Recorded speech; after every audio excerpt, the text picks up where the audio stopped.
সংবাদ জাতির সামনে উপস্থাপন করে জানার জন্য যিনি ব্যবস্থা করে দেন তিনি হচ্ছেন মনোয়ার হোসেন সিদ্দিকী।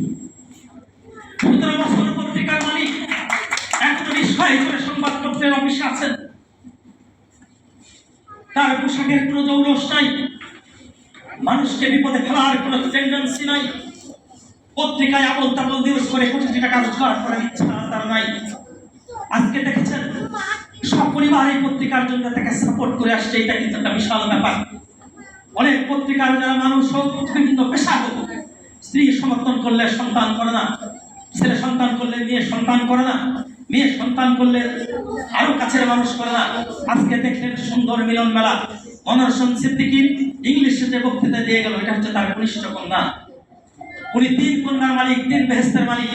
উপস্থাপন করছে মেজ কন্যা। প্রথমে বক্তব্য দিল রাজশাহী ঢাকা বিশ্ববিদ্যালয় থেকে ফার্স্ট ক্লাস পাওয়া তার বড় কন্যা। 3 কন্যার তিনি জনম, 3টা বেহেস্তের মালিক। তারপরে বসে আছে তার সুযোগ্য সহধর্মিনী। আমাকে একদিন বলেছে, বাচ্চু আমি তোমার ভাবিকে কখনো চলা কথা বলিনি।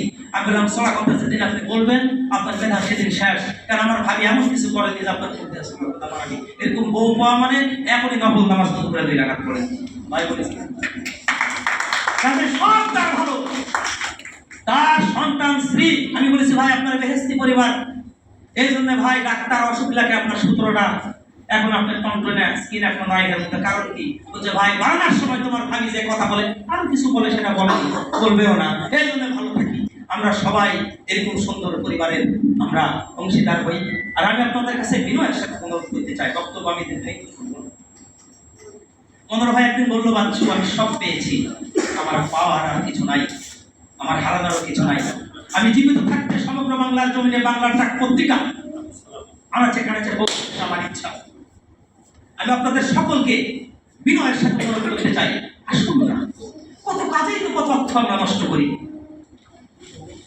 রাত বাড়ানোর পর হোটেলে সোনারগাঁ শেরাটন রেডিসনে যাবেন, যত উপরে উঠবেন তত দেখবেন বিভিন্ন দালাম দালাম ব্র্যান্ডের সব ভাইবার যারা না গেলেও তো শুনেছেন কত টাকা খরচ করে।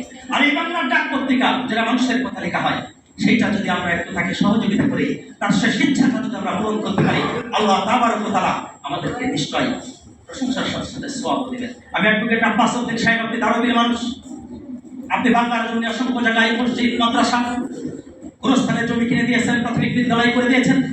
এমনকি যে হাজিরা সমগ্র বাংলাদেশ থেকে আসুন দেশে যে হাজি ক্যাম্পে রেস্ট নিয়ে তারা পবিত্র আমার প্রিয় নবীজি আখেরে নামদার জাহানের সন্তান তাফসীর মদিনা আব্দুল আমিনা খানাতে মাওলা মাওলাতে পেয়ে প্রিয়জন হামদ খানে আখেরি পিয়ারি হযরত মুহাম্মদ মুস্তাফা সাল্লাল্লাহু আলাইহি ওয়াসাল্লামের যে কবর জিয়ারত করতে যায় পবিত্র মক্কার বাড়িতে, সেইখানে আপনি কোটি কোটি টাকার সম্পদ দিয়ে পানির ব্যবস্থা করে দিয়েছেন। আপনার অনেক দানের হাত।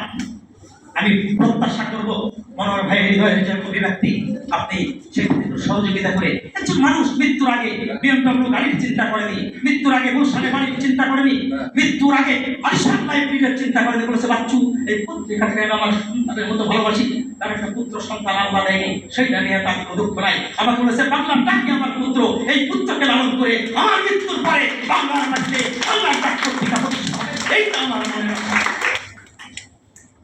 সত্যি কথা, মনোয়ার ভাই তার অর্থ নাই, আল্লাহ আমাকে সম্মান দিয়েছে। অর্থের মালিক আমি হলে এইভাবে কার কথা আমি বলতাম না, আমি নিজেই করতাম। কিন্তু আমার এই বড়দিতে আমার এই বক্তৃতার মধ্যে কেউ যদি সহযোগিতা এগিয়ে আসে, সেই সওয়াবের একটা তার আমিও হব। এই ভাষা থেকে এই কথাগুলো বলা। আমি আমার বক্তব্য দীর্ঘায়িত করবো না।